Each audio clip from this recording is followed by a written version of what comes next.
Halo, selamat malam teman-teman semuanya. Selamat datang kembali di 100% Film Chat yang mana merupakan Road to Festival edition untuk Festival Film 100% Manusia 2022. Jadi malam ini kita akan ngobrol dengan bintang tamu kita yaitu Monica Vanessa Teja. Sebentar aku undang dulu Moniknya. Ini mohon maaf juga di rumah saya lagi hujan deras, jadi suaranya agak-agak gak kedengeran atau sinyalnya ngadat-ngadat. Mohon maaf banget. Hai Monik. Halo, Halo, halo. halo. Apa kabar? Baik, baik. Baru makan siang.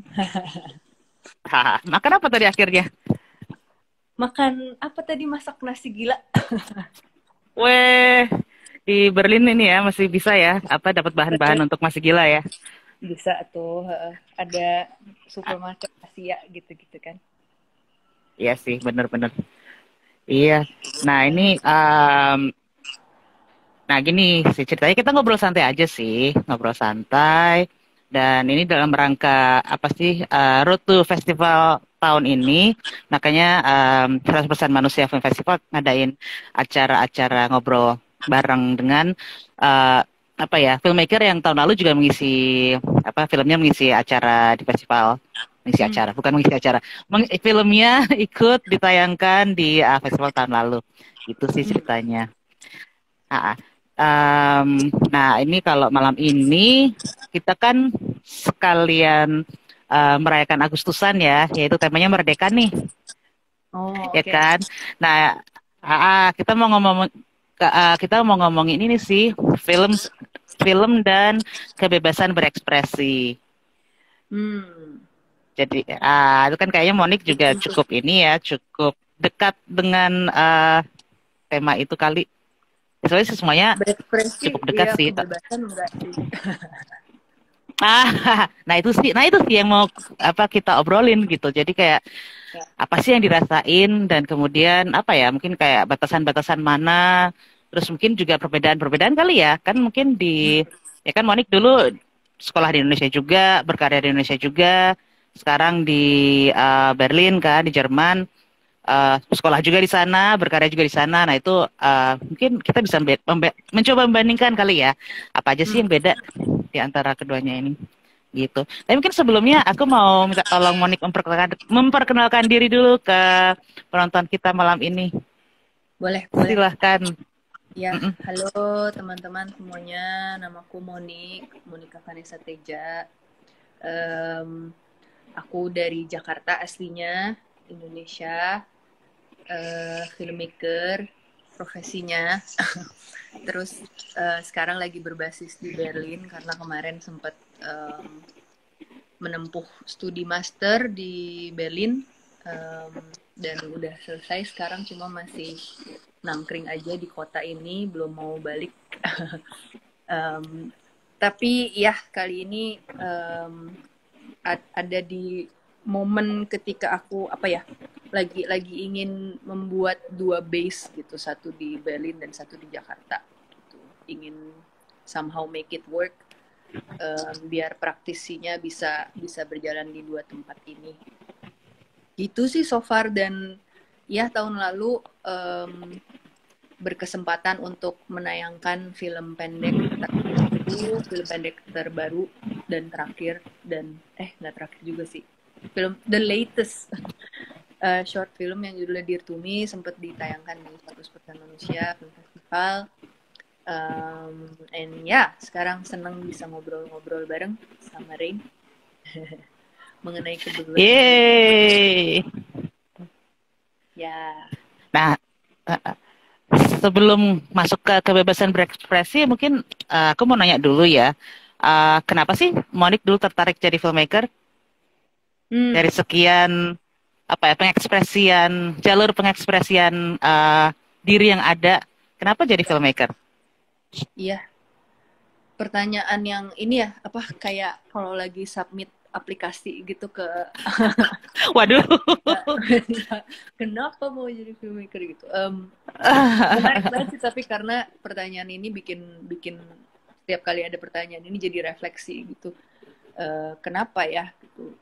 Dulu kayak pas masih kecil sebenarnya tuh suka nulis kayak cerita-cerita pendek gitu, atau bikin komik-komik simple gitu, tapi memang udah tertarik sama storytelling gitu dari masih kecil, dan sempat kepikirnya pengen pengen jadi penulis gitu waktu itu. Cuma terus tiba-tiba menemukan medium ketika berapa ya, umur kayak 9 10 gitu. Dulu tuh aku tumbuh di keluarga yang cukup besar dan dekat gitu dengan satu sama lain, dan kita selalu ada lah acara liburan keluarga gitu bareng-bareng. Dan bokap aku tuh suka ngefilmin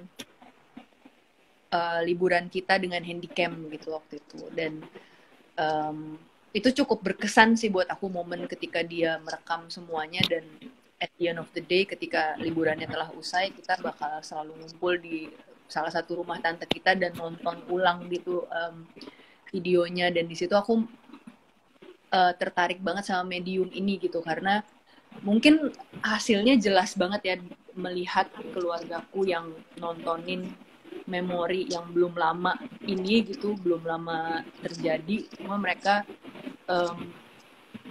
aku melihat betapa senangnya mereka gitu loh, dan momen bisa ngumpul lagi sama keluarga dan segala macam itu dari situ aku tertarik sama medium ini. Terus akhirnya mulai iseng coba-coba mainin handycamnya, mulai coba aku yang rekam liburan keluarganya gitu, dan jadi proses ketertarikannya makin bertambah sampai akhirnya nyoba-nyoba mulai dari pas SMA itu cobain bikin, kalau ada tugas sekolah cobain bikin film pendek misalnya asal-asalan gitu, sampai akhirnya teryakinkan untuk menjadikan ini sebuah profesi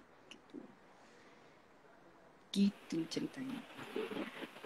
Wah, lumayan panjang ya proses ini ya, proses. Iya. Tapi so far so good sih kayaknya ya. So far belum nyesel sih, ya. Belum nyesel ya. Ya semoga tidak lah. Karena memang tantangannya juga kulihat cukup banyak sih ya. Apalagi untuk filmmaker perempuan mungkin kayaknya tantangannya agak sedikit lebih banyak dari teman-teman yang lain. Well, but anyway, sorry, jadi melebar. Nah, sekarang ngambil S2 ke Berlin berarti ya? Atau Betul. S3 di sana? S2. S2. Waduh, S3. S2. Ya, siapa tahu dirimu mau mengajar. Ya nggak sih?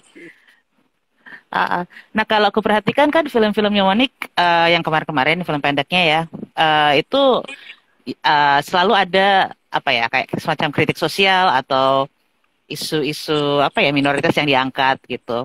Itu memang sengaja memilih demikian atau memang apa ya, ada ketertarikan atau keresahan yang dialami gitu sehingga hal-hal itu diangkat. Dua-duanya sih ya, karena maksudnya sengaja tuh as in kayak intentional kan, emang intentionally mau mengangkat isu itu karena sesimpel isu-isu ini adalah yang I care about these issues gitu. Dan itu kan kenapa bisa peduli, kenapa bisa punya ketertarikan sama isu ini kan ya karena adanya keresahan itu kan, adanya keresahan muncul, kenapa sih kayak gini, pertanyaan-pertanyaan gitu yang mengganggu aku pribadi gitu.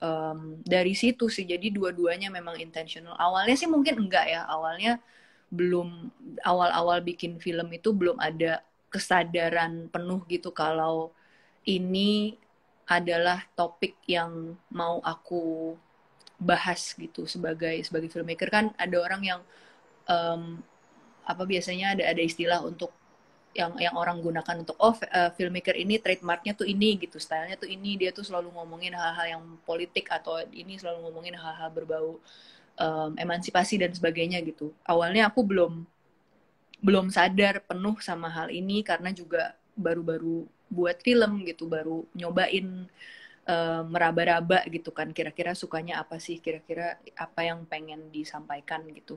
Tapi akhir-akhir ini juga aku makin sering merefleksikan gitu dari the body of works that I've done gitu ya, kayak film-film pendek dan ide-ide yang bermunculan yang emang yang mengganggu banget dan harus banget ini disampaikan ke dalam medium film itu tuh memang munculnya selalu dari keresahan yang muncul dari kelompok minoritas, juga apalagi yang berbau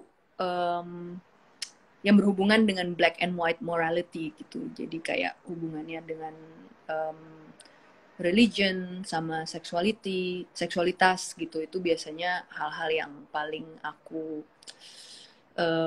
amati gitulah, atau minati juga gitu. Ya, maaf nih, pas ada azan di belakang. Um, Waduh, baru ngomongin ini tiba-tiba Baru ada azan. ngomongin ini ya, religion gitu. Gak apa-apa sih. Itu memang, itu kan apa ya, realita kehidupan di Bener. sehari-hari kita. Kalau di Berlin nggak ada sih ya.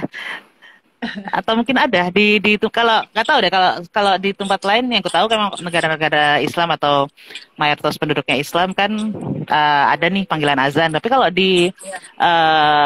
Jerman, aku ada masjid juga. Tapi di sana kayaknya nggak ini ya, nggak ada panggilan azan ya di sana ya.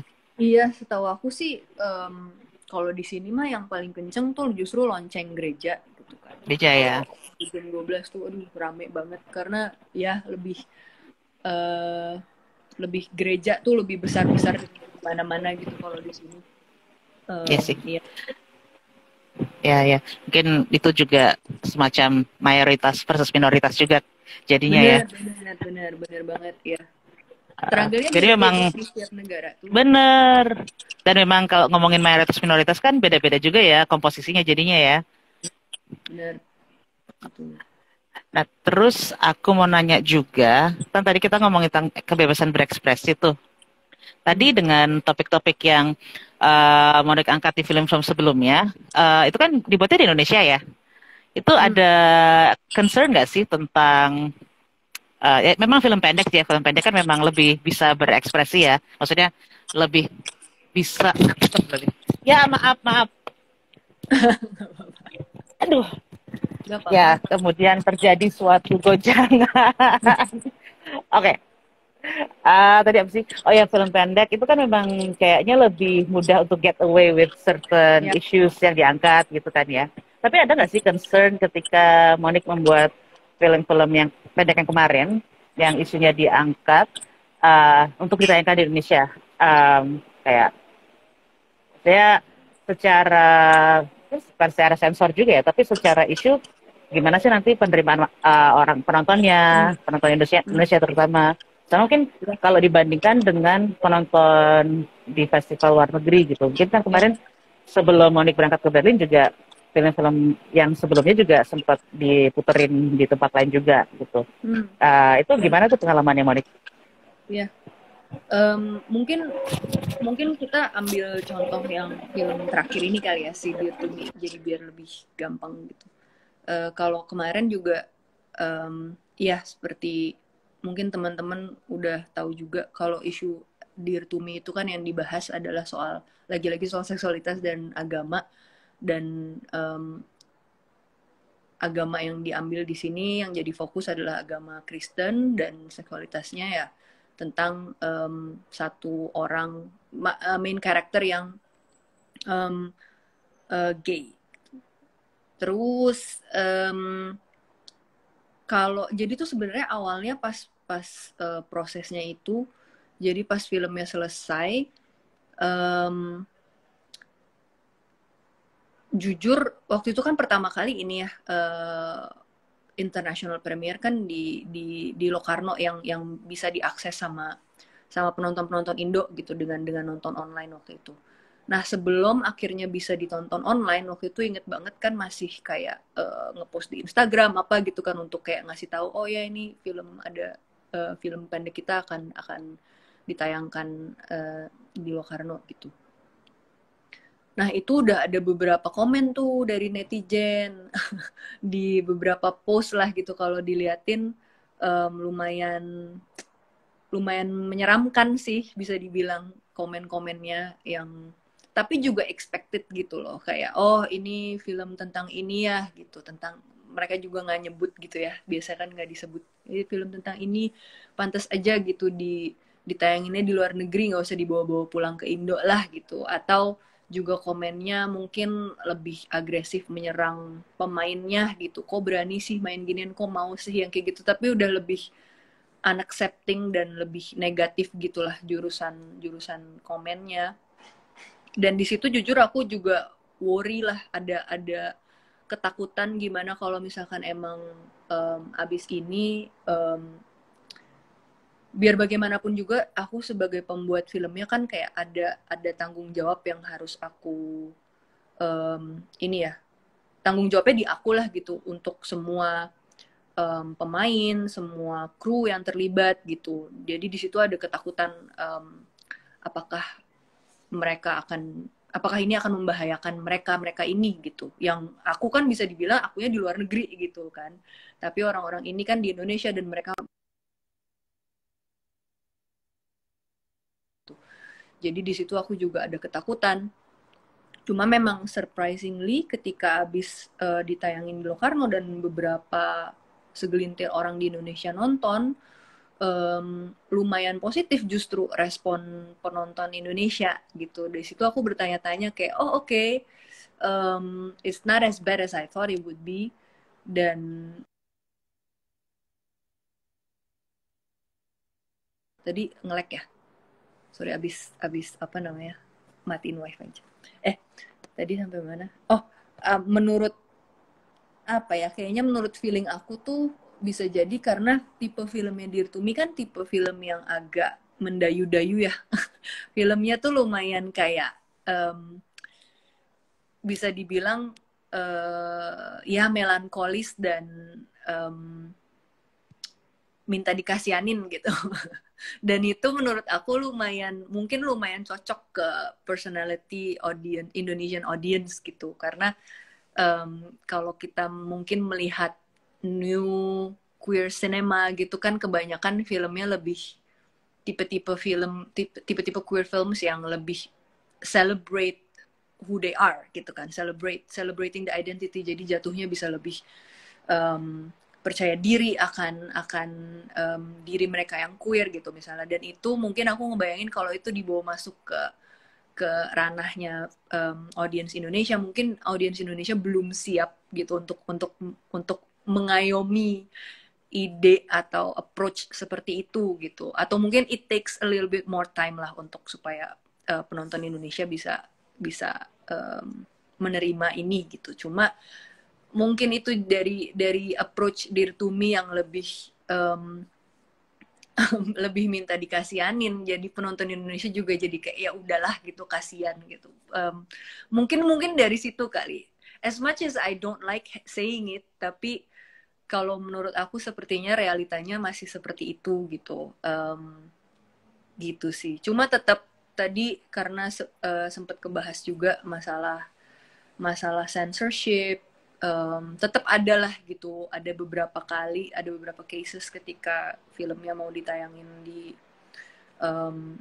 bioskop gitu ya, maksudnya festival yang diadakan di dalam sebuah bioskop gitu misalnya di Indonesia, itu tetap nggak lulus sensor gitu. Cuma ini juga bukan pertama kali, kayak sebelumnya film pendek aku yang How to Make a Perfect Christmas Eve waktu itu juga sempet kena sensor karena ditayangin di sebuah festival yang diadakan di dalam bioskop juga gitu, kayak pusing. Ya gitu. Kalau comparison sama di sini mungkin beda tanggapannya, lebih ke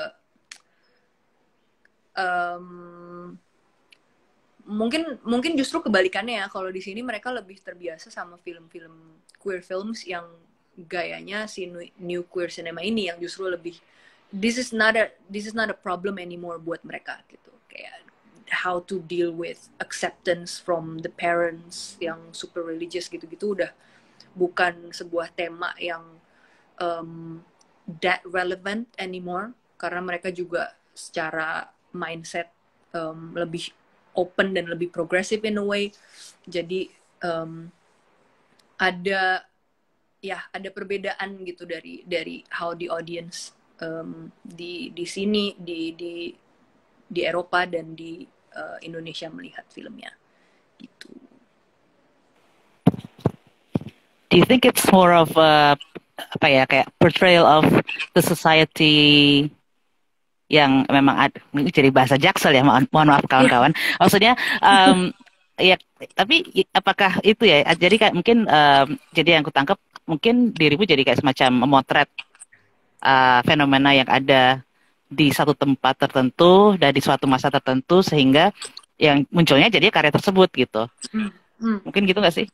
Karena kan tadi Betul. ngomongin, kalau misalnya ngomongin queer cinema ya, kalau mungkin ya either queer cinema atau mungkin ngomongin tentang minoritas lainnya, mungkin kalau di negara-negara yang hukumnya juga sudah lebih tertata dengan baik dan human rights issues-nya juga sudah lebih apa ya fair dan lebih ya lebih tertata kali ya, nggak tahu deh bahasanya apa. Tapi mungkin mungkin isu-isu tadi sudah apa ya sudah berbeda gitu. Is that what you Bener. found? Ya, waktu itu memang sempat ada pertanyaan ini muncul gitu di ketika filmnya ada tayang di festival di sini. Sempat ada pertanyaan itu yang sebenarnya it bothered me a lot, this kind of question. Pertanyaannya ya kayak gitu, kayak why do I think as a filmmaker that it's still relevant to create such stories like this gitu di ketika situasinya sekarang adalah kelompok minoritas ini LGBTQ itu posisinya sekarang udah lebih diterima gitu ya sama society. Dan di situ aku lumayan kesel gitu ketika dapat pertanyaan itu, kayak ya for you gitu kan, itu udah lebih diterima. Tapi kalau misalkan lo melihat tiba-tiba ada sebuah film yang membicarakan soal topik ini dengan kacamata yang berbeda dari kacamata kalian gitu, berarti kan ya sesimpel kisah ini tuh masih problem ini tuh masih exist di bagian negara lain gitu, atau sesimpel dialami oleh orang lain gitu. Dan itu kan sebenarnya kenapa kita menonton film kan, karena kita mau tahu apa sih yang terjadi di dunia ini selain di dunia gue sendiri gitu kan. Itu ya bener sih memang mungkin term si new queer cinema ini juga harus lebih ditelaah secara hati-hati, yang mana film yang sebenarnya bisa masuk kategori new queer cinema. Apakah film-film yang cenderung approach-nya progresif sajakah yang bisa dimasukin ke situ? Ya juga sih, aku juga jadi refleksi karena tadi aku yang brought up duluan term ini. Cuma iya, menarik. Nih ada pertanyaan nih dari Farhan Fahrezi. Ya. Kak Monik mau tanya dong, how do you make human rights issues film?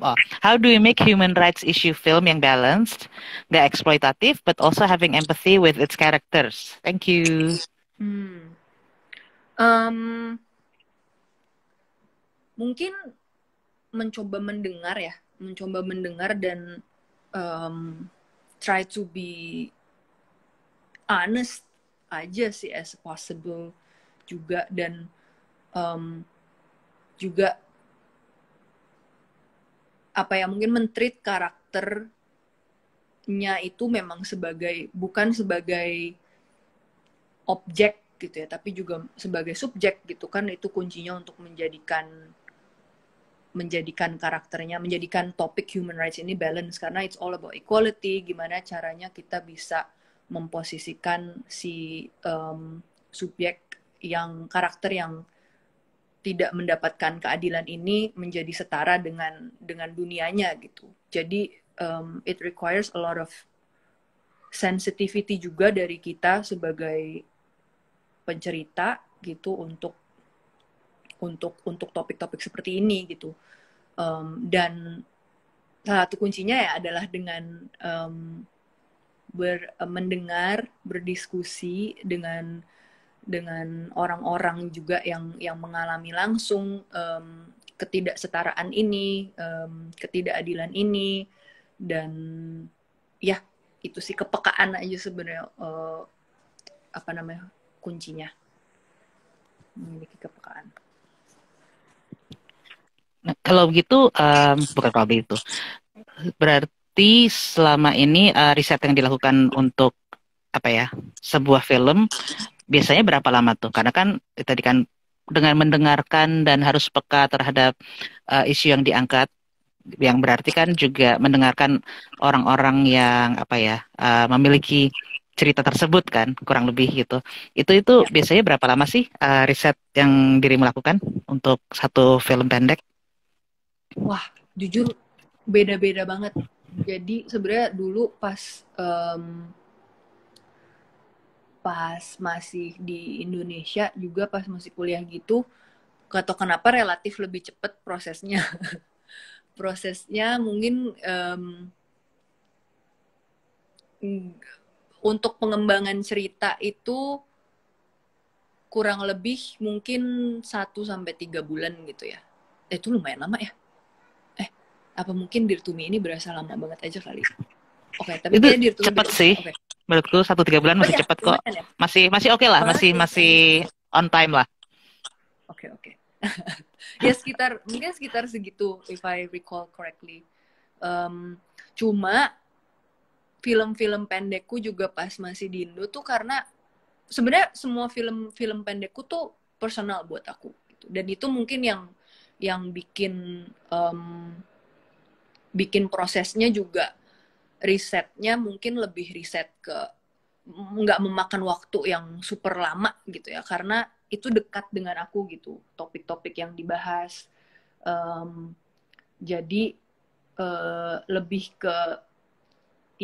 ke seperti reflektif aja kali ya, proses refleksi gitu, dan discuss dengan produserku, dengan kru gitu, dengan teman-teman gitu, yang komunitas gitu. Jadi risetnya lebih ke situ sebenarnya. Tapi kalau Dear to Me itu prosesnya beda, karena kasusnya si Dear to Me ini harusnya tuh jadi film panjang tadinya,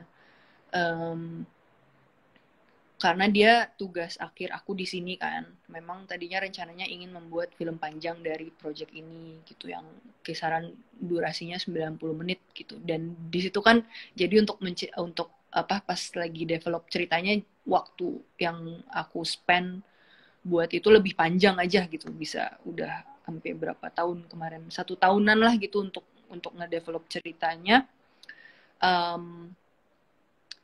Tapi terus kan kita ganti ya, jadi ganti deh, nggak jadi mau film panjang, karena karena ketidaksiapan secara finansial dan sebagainya lah.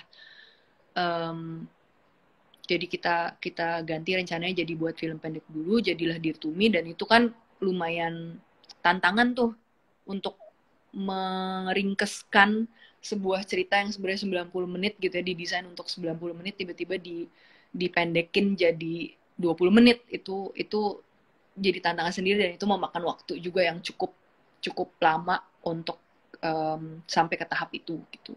Ada berapa ya, mungkin kayak ya setahunan untuk iniin semuanya gitu ya. Mungkin Ini ada pertanyaan ya. lanjutan dari Farhan nih. Ngomongin riset film, Kak, gimana sih caranya kita reach out ke expert atau community yang berpengalaman di isu yang mau diangkat? Lalu, is it okay to make a film with issues that we are unfamiliar with? Mungkin unfamiliar tuh lebih ke kayak misalnya, kan kita bukan bagian dari komunitas itu, tapi kita mengangkat isu tersebut dalam film kita gitu kali ya. Kalau menurut Ya, Mike gimana? Kan tuh ada discourse juga kan tentang itu kan, kayak misalnya kalau lo laki-laki lo nggak berhak bikin film tentang perempuan misalnya, kayak gitu-gitulah. Kalau menurut Monik gimana? sebenarnya I'm sure nggak ada kayak rules gitu ya dari semua ini, yang kalau lu bukan dari komunitasnya ya nggak boleh gitu.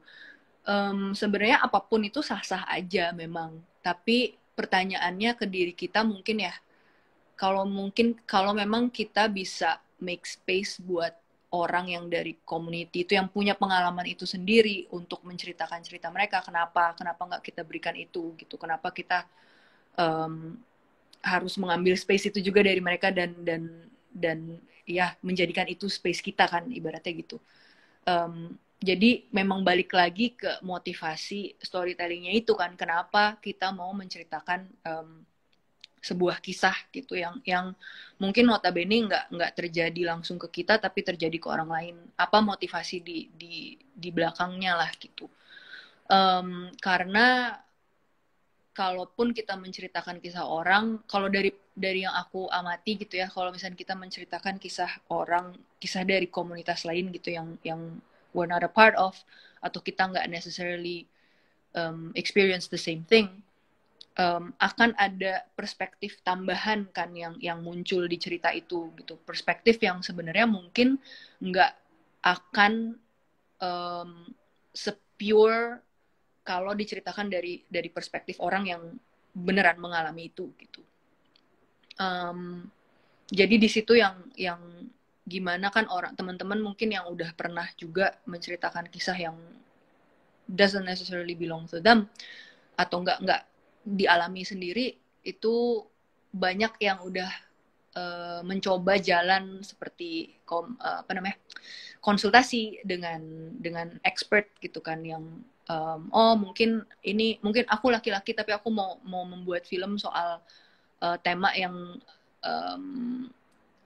lebih dialami perempuan gitu misalnya. Yang mereka lakukan adalah mereka ngobrol dengan perempuan, mereka diskusi dan mereka dengar kalian mau apa sih gitu. Tapi dan itu sah-sah aja kan. Cuma ya itu tadi, pasti ketika kita lihat hasilnya, kita ngelihat filmnya dan oh iya ada sisi lain yang ditangkap juga gitu, yang mungkin akan beda kalau ini dibuat oleh seorang perempuan gitu, seorang yang punya not necessarily kepekaan lebih, tapi perspektif yang beda aja gitu.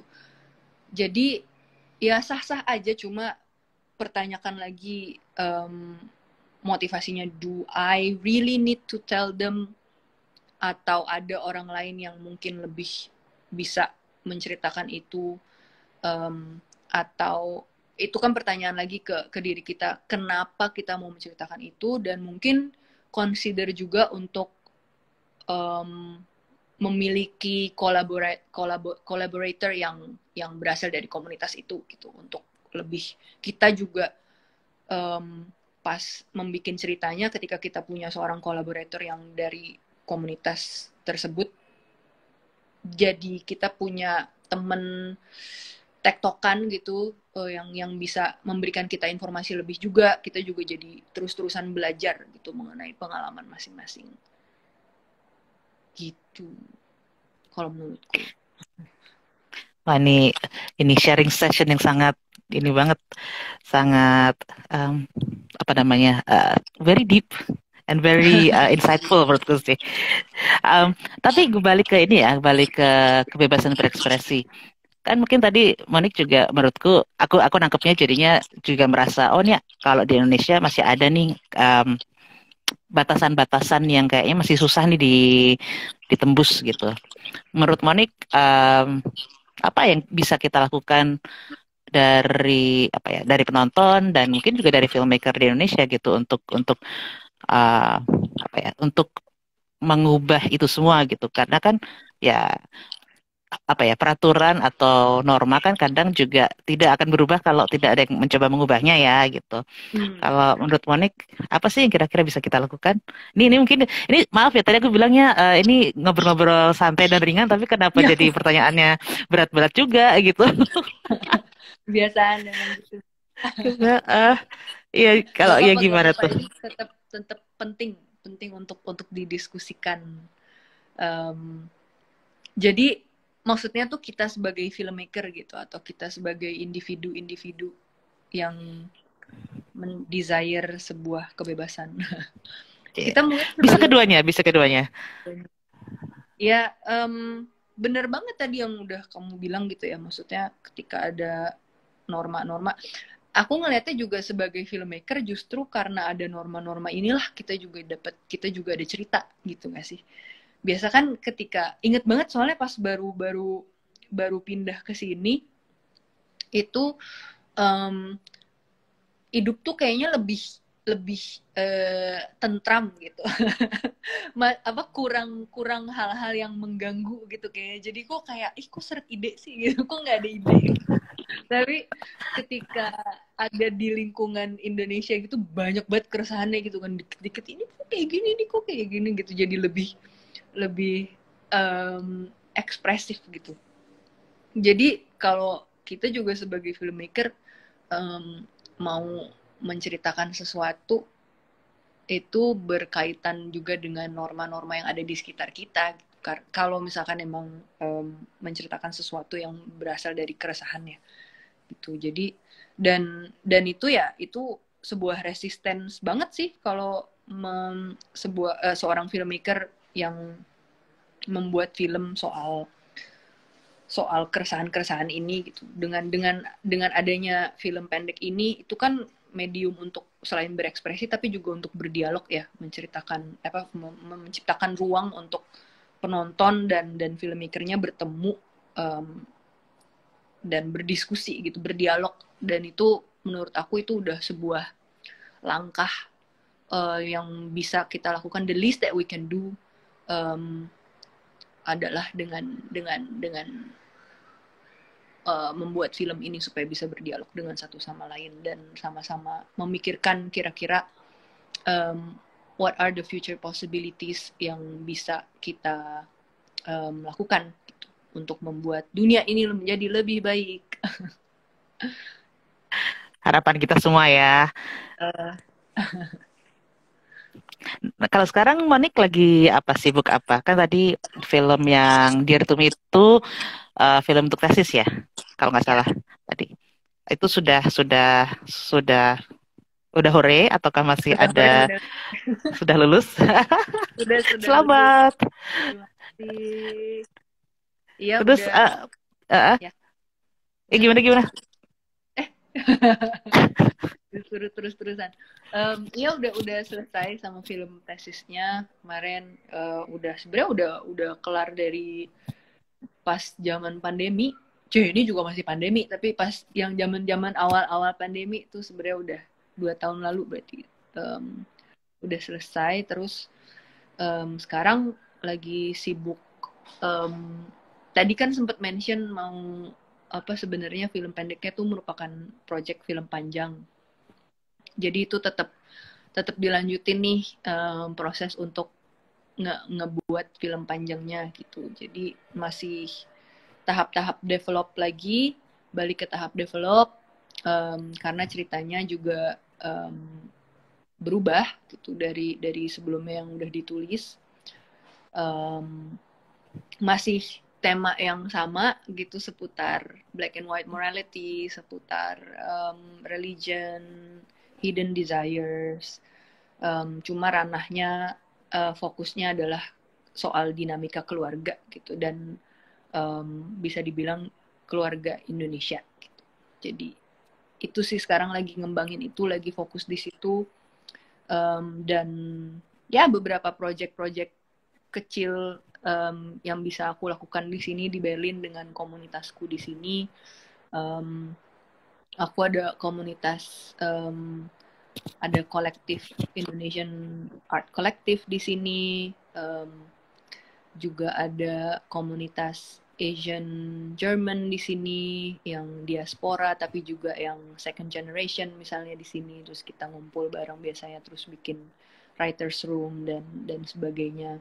Jadi lagi gitu sih, pelan-pelan membuat project-project baru lagi. Keren. Oh, jadi ini beda dengan apa? Bukan di universe-nya Dear to Me lagi ya, jadi film panjang ini nanti? Atau masih di universe yang sama? Beda sebenarnya, tapi walaupun ya main karakternya sama ya, masih si tim gitu, ibaratnya di film ini kita masih punya karakter tim sebagai leadnya, dan masih punya kedua orang tuanya juga, tapi kita juga akan bertemu karakter-karakter lain gitu seperti omanya, sepupunya gitu yang juga bergelut dengan masalah yang sama. It's not about sexuality mungkin necessarily yang digeluti sama pemeran lain, tapi tetap karakter-karakter lain ini juga punya hidden desire atau secretnya masing-masing gitu. Tuh. Tapi memang kalau family dynamics jadi menarik sih karena memang kan kalau di Indonesia ya mungkin di Asia ya apa extended family itu menjadi suatu apa ya bisa jadi strength tapi juga bisa jadi curse gitu kalau untuk apa urusan kita dengan private life kita gitu kan. So kayaknya ini bakal menarik nih. Jadi akan kutunggu filmnya. Kita tungguin yang lama ya. Ih, nggak apa-apa kan ini.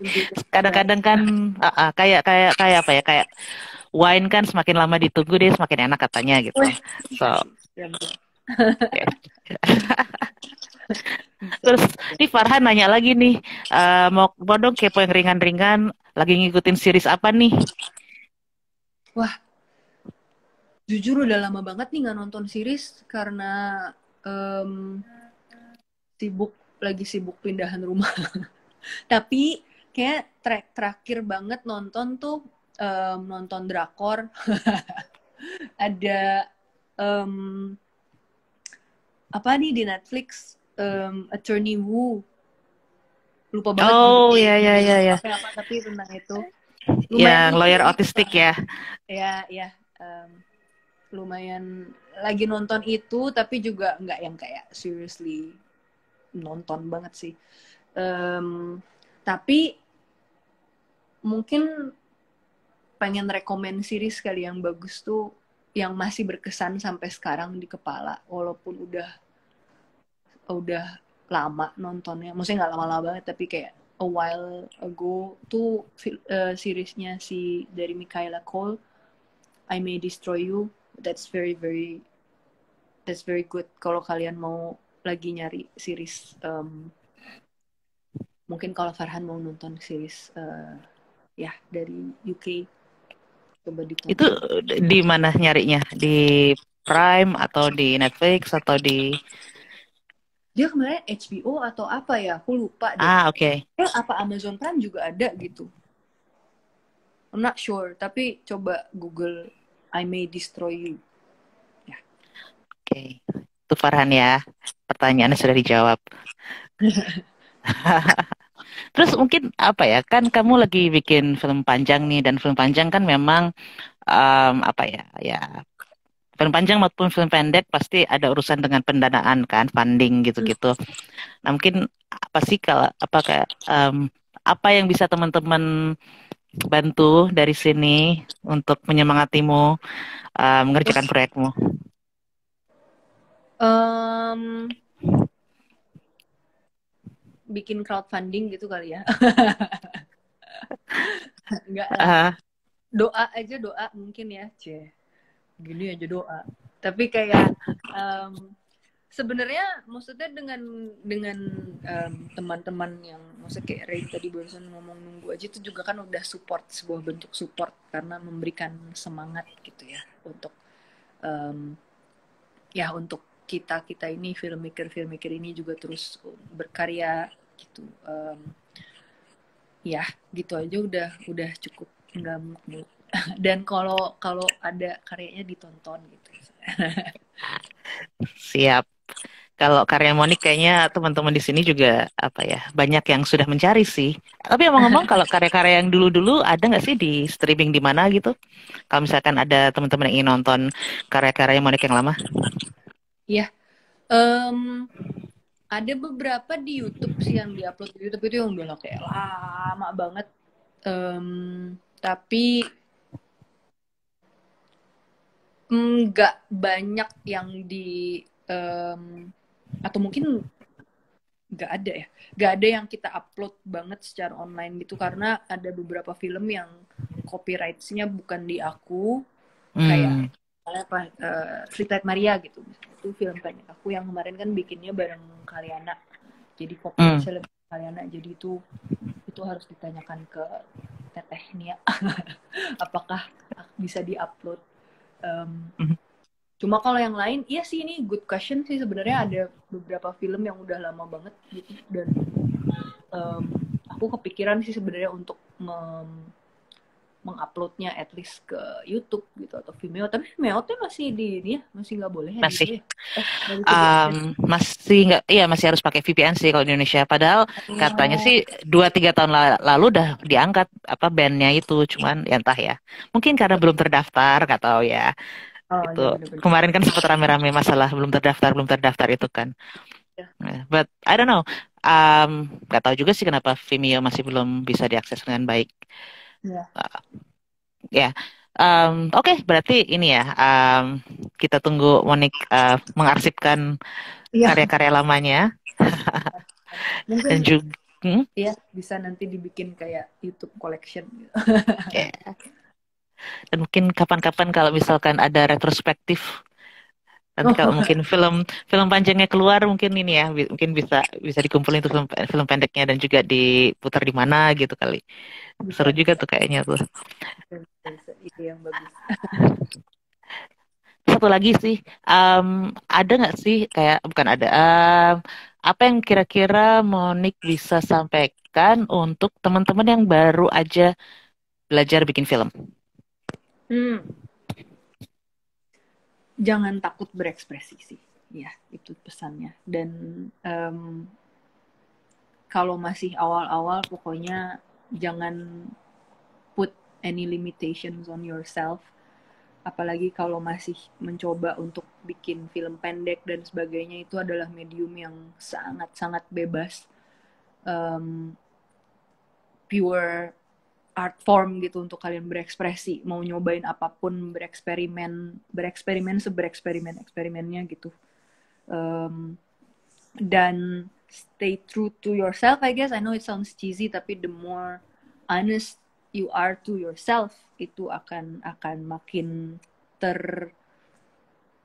terasa gitu di karya kalian, dan akan membuat karyanya menjadi lebih powerful kalau menurutku. Jadi ya, itu pesannya. Nah, itu aku jadi pengen bertanya juga sedikit. Kan tadi keeping honest to yourself sehingga karyanya juga bisa honest. Cuman Hmm. kadang-kadang kita, nggak tahu deh, aku dengar dari beberapa teman yang juga lagi bikin kan, bikin film pendek gitu. Mereka juga kadang pingin karyanya dimasukin ke festival ini itu, Hmm. sehingga merasa harus mengikuti cara penceritaan yang sedemikian Hmm. rupa gitu. Sehingga lama-lama tapi mereka berasa kok jadi gue jadi pretentious ya rasanya ya gitu. Itu Hmm. gimana tuh mengakalinya tuh? Hmm. Kalau itu mah udah, justru itu tadi sih berarti memang pesannya kan kalau untuk teman-teman kalau bikin film ya tujuannya adalah untuk bercerita gitu kan. Tujuannya adalah untuk kita berekspresi gitu, bukan untuk ingin ada apa namanya, ada motivasi yang lain yang adalah misalnya pengen ditayangin di festival ini, pengen masuk ke festival ini. Sah-sah aja kalau pengen punya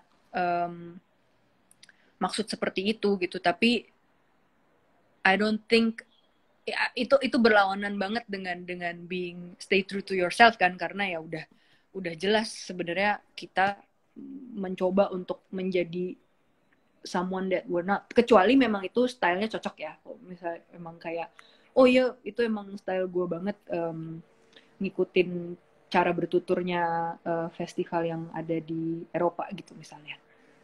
Kalau memang iya ya udah bagus bagus aja gitu jalanin. Tapi kalau misalkan emang tiba-tiba dirasa kok berasa pretentious dan berasa ini bukan style yang pengen gue approach, mendingan put a stop to it dan mulai beneran mencoba mendengar ke diri sendiri, cara berkarya seperti apa yang kalian ingin buat. Dan karena at the end of the day being accepted in a festival atau apa segala macam itu tuh bonus kan ya. Paling pertama ketemu sama penonton aja tuh udah um, udah goal yang cukup the apa ya, privilege lah gitu yang kita bisa dapat gitu sebagai filmmaker, dan itu udah cukup sebenarnya. Walaupun memang ngerasa kayak ya kalau mau ngomongin karir gitu sebagai filmmaker dan path yang harus kita jalani gitu, kita harus pinter-pinter juga ngestrategiinnya gitu. Karena let's face it, semuanya ini adalah industri yang juga politik dan sebagainya macam bla bla bla.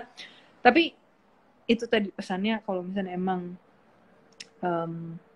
berasa pretensius ya udah jangan dijalanin, daripada nanti sampai mau sampai kapan gitu karya-karyanya adalah karya-karya yang sebenarnya pretentious dan bukan apa yang kita ingin buat gitu kan, jadi nggak jujur dan itu akan tercium sendiri, terasa sendiri sama penontonnya.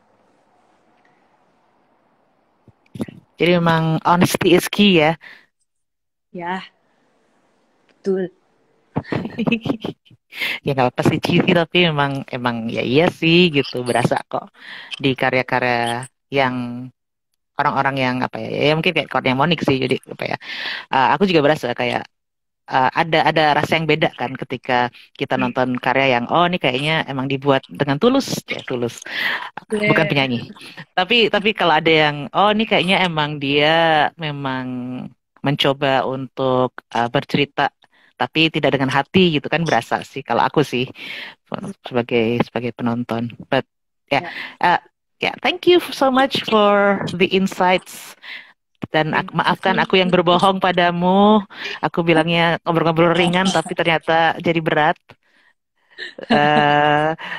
Tapi ini sih kayak banyak teman-teman yang banyak teman yang senang dengan obrolan malam hari ini, karena apa ya, Monik membagi banyak hal yang juga banyak apa ya, menjadi pertanyaan teman-teman di sini sih gitu. So hopefully it's a good sharing session, dan juga mungkin bisa menginspirasi yang lainnya juga gitu. Ya, sama-sama. Terima kasih sudah diberikan ruang untuk berbagi dan berdiskusi. Aku juga belajar banyak. Formal banget, kayak belajar banyak dari diskusi kita hari ini, walaupun dibohongi. Yes, I am sorry again. Nggak apa-apa. So thank you so much for tonight, and have a great Sunday. Masih sore di sana ya, jadi Monday masih beberapa jam lagi, masih lama. Jadi nikmatilah hari Minggumu dengan tenang. Sementara kami di sini Monday udah tinggal beberapa jam lagi. So thank you, and we'll see you next time, Monique. Ya, sukses festivalnya. Thank you. Dan untuk teman-teman yang bertanya kapan festivalnya, ditunggu aja ya. Kita akan ada pengumumannya sekitar mungkin bulan depan kita umumin. So thank you so much everyone, and we'll see you next week. Sampai jumpa and have a good weekend. Sampai besok Senin. Bye bye.